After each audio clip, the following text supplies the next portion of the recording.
देखिए, बिहार से अगर आपने इंटर पास कर लिया हुआ है, तो आप सभी को पता ही है कि अब आपको जो है ग्रेजुएशन करना है। हालाँकि कई सारे विद्यार्थी जो है अलग-अलग अपना जो कोर्स है वो करेंगे। लेकिन अगर आप बिहार से बीएससी, बीकॉम या फिर जो आपका बीए होता है वो करना चाहते हैं, बिहार में जो है कई सारे अलग-अलग जो है यूनिवर्सिटियाँ हैं जिसके माध्यम से अपना जो ग्रेजुएशन है वो करते हैं।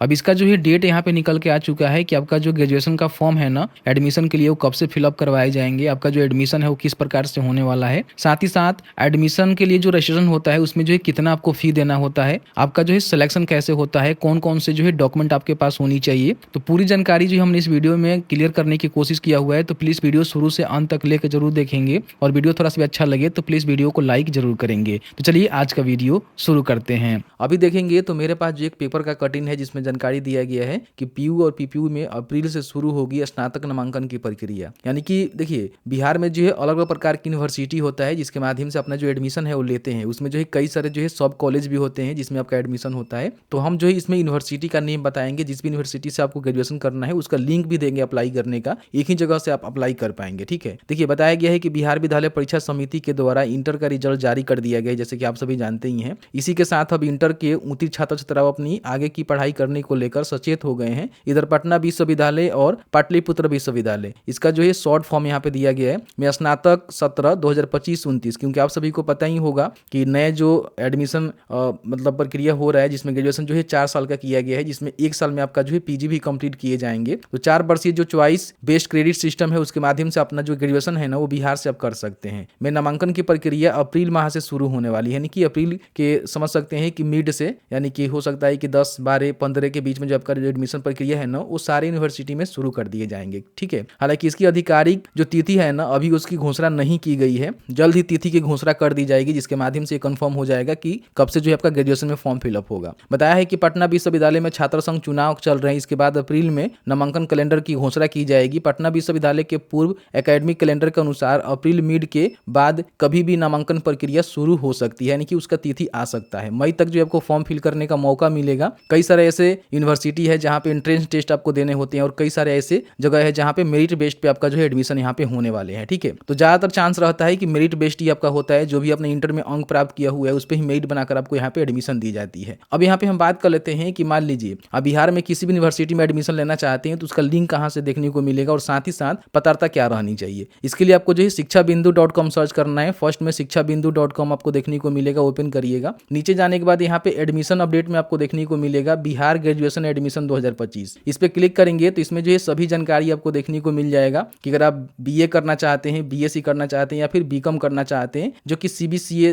के माध्यम से 4 वर्षीय कराई जाती है। 25 से लेकर जो है 29 तक आपका सेशन रहेगा, यानी कि 4 वर्ष का जो है आपका एक कोर्स होता है। ठीक है, नीचे आने के बाद यहाँ पे सभी जानकारी बताई गई है कि 2 सेमेस्टर आप पूरा करते हैं तो अंडर ग्रेजुएट सर्टिफिकेट मिलेगा, 4 सेमेस्टर पूरा करते हैं तो अंडर ग्रेजुएट डिप्लोमा आपको सर्टिफिकेट मिलेगा और 6 सेमेस्टर पूरा करते हैं तो अंडर ग्रेजुएट बैचलर ऑनर्स का जो है डिग्री आपको मिलेगा। और इसमें जो है 2 सेमेस्टर और होता है, अगर वो आप कंप्लीट कर लेते हैं तो आपको जो है जो डिग्री की उपाधि है, यानी कि जो स्नातक के बाद आप पीजी करते हैं उसका उपाधि भी आपको यहाँ पे देखने को मिल जाएगा। ठीक है, अब यहाँ पे हम बात कर लेते हैं कि इसका जो एडमिशन प्रोसेस है वो कब से शुरू हो रहा है। तो मैंने बताया कि अप्रैल के जो है मिड से आपका शुरू हो जाएगा। तो यहाँ पे सभी अपडेट आपको कराई जाएगी, सभी यूनिवर्सिटी का जो अपडेट मिलेगा एक ही जगह पे आपको लिंक मिलेगा जिसके माध्यम से आप फॉर्म को भर सकते हैं। ठीक है, बाकी हम फी की बात कर ले तो देखिए एडमिशन के लिए जो भी आप रजिस्ट्रेशन करते हैं उसमें 600 रुपया से लेकर जो है 1500 रुपया तक जो है फी लगता है। अभी डिपेंड करता है कि कौन सी यूनिवर्सिटी जो आपसे कितना पेमेंट ले रही है, क्योंकि इसमें बहुत सारे अलग अलग प्रकार की यूनिवर्सिटी है। आप देखेंगे तो यहाँ पे कई सारे यूनिवर्सिटी है। ठीक है, यहाँ पे देखेंगे मुंगेर है, बाबा भीमराव अंबेडकर यूनिवर्सिटी है, पटना यूनिवर्सिटी है, पाटलिपुत्र यूनिवर्सिटी है, पूर्णिया है, जयप्रकाश है, मगध है, कई सारे जो यूनिवर्सिटी है जिसके माध्यम से अपना जो एडमिशन है आप लेते हैं। ठीक है, तो सबका जो है अलग अलग फी होता है, जो फी आपको जमा करने होते हैं। अब यहाँ पे हम बात कर लेते हैं कि कोर्स वाइज जो है पात्रता आपकी क्या होनी चाहिए। अगर आप मान लीजिए इंटर पास कर लिए हुए हैं और उसके बाद आपको बीए करना है, बैचलर ऑफ आर्ट्स, तो अगर आपने आईए, आईएससी या फिर आईकॉम तीनों में कोई भी किया हुआ है 10+2, तो आप यहाँ पे फॉर्म को भर सकते हैं। आप यहाँ पे बीए कर सकते हैं। ठीक है, जो कि आर्ट्स होता है,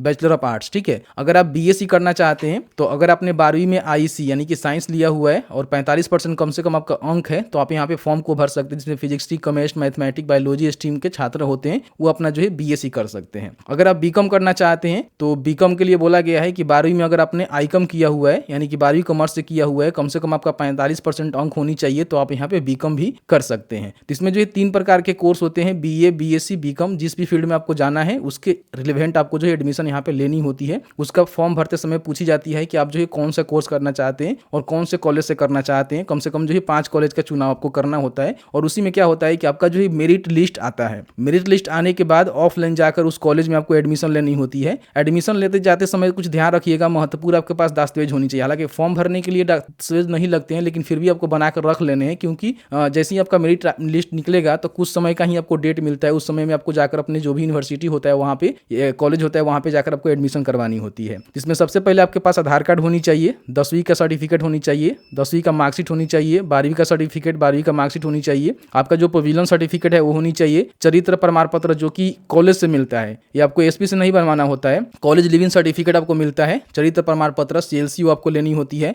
वैध मेल आईडी आपके पास होनी चाहिए, मोबाइल नंबर होनी चाहिए और फोटोग्राफ होनी चाहिए। ठीक है, बैंक अकाउंट भी आपसे मांगे जा सकते हैं। तो सारे जो है डॉक्यूमेंट रेडी रखने और साथ ही साथ अपना जो जाति है ना वो जरूर बनवा लीजिएगा। जाति भी लगेगा, निवास भी बनवा कर आप रख सकते हैं। हालांकि आय नहीं लगता है, लेकिन आप जाति आय निवास भी बनवा लेंगे तो स्कॉलरशिप का भी फॉर्म भर पाएंगे। लेकिन इसमें जाति लगता है, जाति में क्या होता है कि आपका छूट हो जाता है। SC ST से है, BC BC है, EWS है, तो कहीं ना कहीं अपना जाति बनवा लीजिएगा। जाति आपका लगता है, इसमें जाति को मेंशन नहीं किया गया है, तो जाति प्रमाण पत्र भी आपको बनवा कर रख लेने हैं, क्योंकि उसी पे आपको जो है रिजर्वेशन का बेनिफिट मिल जाएगा और साथ ही साथ यहाँ पे आपको जो है छूट भी मिल जाएगा जो भी एडमिशन फी होता है उसमें। तो ये सारे जो है डॉक्यूमेंट आपको रेडी रखने हैं। अब जैसे ही मान लीजिए आवेदन शुरू होता है, तो यहाँ पे जिस भी यूनिवर्सिटी के लिए आप आवेदन करना चाहते हैं, यहाँ पे विजिट नाउ का जो है बटन मिलेगा, जिस पे क्लिक करके उसका जो फॉर्म है ना यहीं से आप भर सकते हैं। आपको अलग अलग जो है लिंक, अलग अलग वेबसाइट पे जाने की आवश्यकता नहीं होगी। सभी यूनिवर्सिटी का जो है नेम है उसके सामने यहाँ पे लिंक दिया गया है। हालांकि अभी जो एडमिशन प्रोसेस शुरू नहीं हुआ है, लेकिन जैसे ही शुरू होगा तो यहाँ पे स्टार्ट नाउ लिख दिया जाएगा। इसका मतलब ये है कि उस यूनिवर्सिटी में एडमिशन शुरू हो गया है। तो आप यहाँ पे फॉर्म को भरेंगे। फॉर्म को भरने के बाद प्रथम मेरिट लिस्ट में नाम नहीं आता है तो फिर द्वितीय मेरिट लिस्ट आएगा, उसमें भी नहीं आता है तो तृतीय मेरिट लिस्ट में आपका नाम आएगा, उसमें भी नहीं आता है तो फिर स्पोर्ट एडमिशन के माध्यम से अपना जो एडमिशन है वो करवा सकते हैं। जिनका अच्छा अंक रहता है 12वीं में, उनका जो एडमिशन पहले हो जाता है और जिनका कम रहता है उनका भी होता है, ऐसा नहीं होता है, लेकिन थोड़ा सा डिले होता है। तो इस तरह से मैंने जो है पूरी जानकारी बताया कि कौन कौन से आपको डॉक्यूमेंट रखने हैं, कौन सा कोर्स करना चाहते हैं तो आपके पास क्या कुछ क्वालिफिकेशन होनी चाहिए और कितना एप्लीकेशन फी लगेगा, ये सभी जानकारी हमने बताया हुआ है। अप्रैल से जो है मिड में इसका जो आवेदन है वो शुरू कर दिए जाएंगे। उस समय हम वीडियो ला देंगे कैसे जो है फॉर्म को भरना है, किसी एक यूनिवर्सिटी का जो है फॉर्म भरना बताएंगे जिसके माध्यम से आप फॉर्म को भर सकते हैं। तो इस तरह से मैंने जो है पूरी जानकारी बताया। 4 साल में जो है आपका 8 सेमेस्टर होता है जो आपको कंप्लीट करने होते हैं और ये जो है CBCS के माध्यम से यानी कि चॉइस बेस्ड क्रेडिट सिस्टम के माध्यम से आपका जो ग्रेजुएशन है ना वो पूरे बिहार के अलग अलग यूनिवर्सिटी के द्वारा कराई जाएगी। तो जैसे कि आपने देखा कि मैंने जो है पूरी जानकारी बताया कि बिहार से अगर आप ग्रेजुएशन करना चाहते हैं अलग अलग यूनिवर्सिटी के माध्यम से तो क्या आपको रजिस्ट्रेशन शुल्क देना होगा, साथ ही साथ कौन कौन सी यूनिवर्सिटी है जिसके माध्यम से अपना जो ग्रेजुएशन है वो कर सकते हैं और साथ ही साथ कौन कौन से डॉक्यूमेंट आपको रेडी रखने हैं। तो मैंने जो है पूरी जानकारी बताया हुआ है। फर्दर अपडेट के लिए उमेश टॉक को सब्सक्राइब कर लेंगे और साथ ही साथ शिक्षा बिंदु पे जो है हमेशा विजिट करते रहेंगे, क्योंकि सभी यूनिवर्सिटी का जो लिंक है ना वहीं पे मिलेगा, जिसके माध्यम से किसी भी यूनिवर्सिटी से आप ग्रेजुएशन का एडमिशन लेना चाहते हैं तो बड़ी आसानी से अप्लाई कर सकते हैं। तो बस आज की इस वीडियो में इतना ही। वीडियो थोड़ा सा अच्छा लगा है तो प्लीज़ वीडियो को लाइक जरूर करेंगे।